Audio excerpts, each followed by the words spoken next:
Hi, everybody. Brian Norcross here with an update on the hurricane season here on this first day of June 2025. Of course, the first day officially of the Atlantic hurricane season, and great news. There is nothing going on. Now, if you've been watching social media, you've probably seen people take images of the GFS model, which has been trying to spin up something in the Caribbean and move it north. Blah, blah, blah. Well, the GFS model is known to have that bias.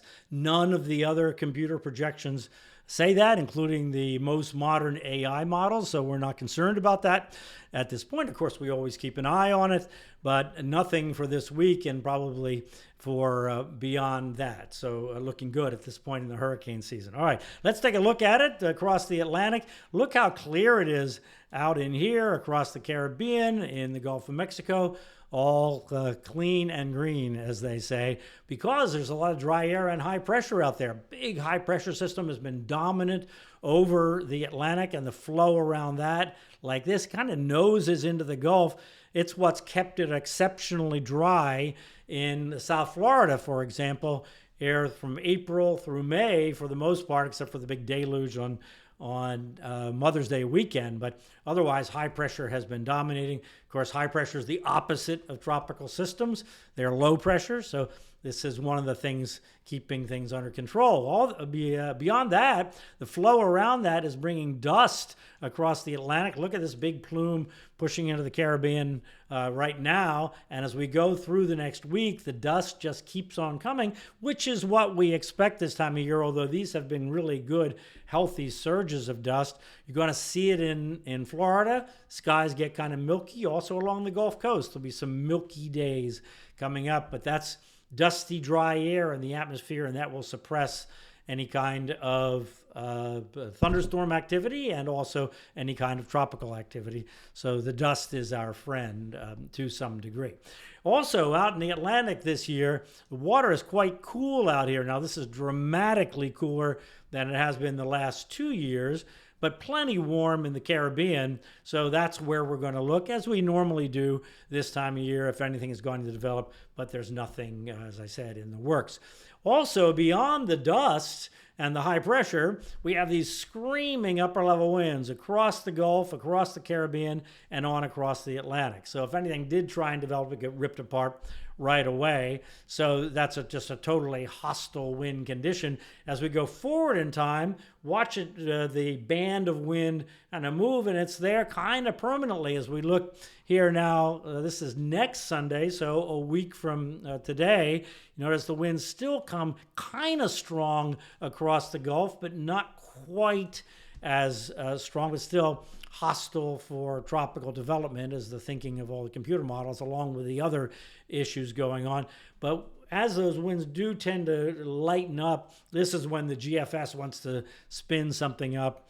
So a week to 2 weeks from now is the time period. But as of right now, nobody agrees with the GFS, so we're not at all concerned.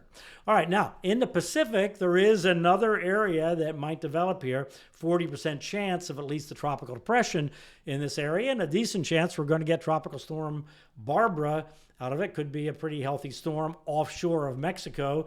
What's the difference? Look at the water out there in the 90s, low 90s.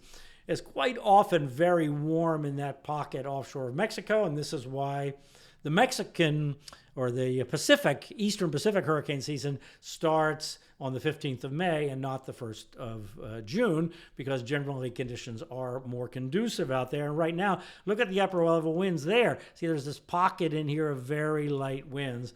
So that's where potentially Barbara will develop sometime later on this week. So that's where we're looking right now.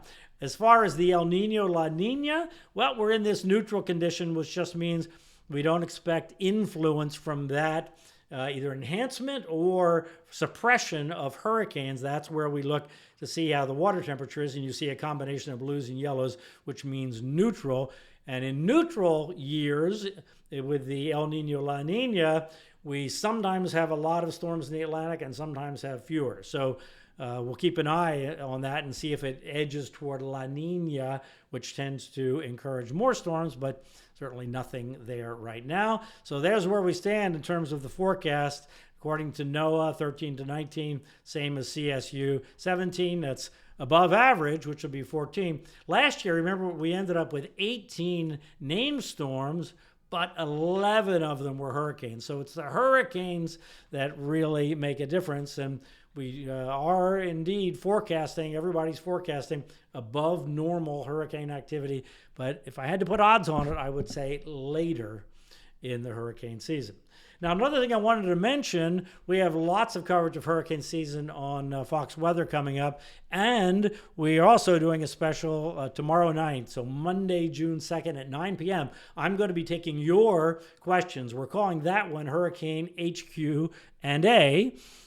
Clever, right? Hurricane HQ coverage with Q&A. I'll be there live, and we're going to tell you how you can send in questions, and we'll answer everything we can think of about hurricanes.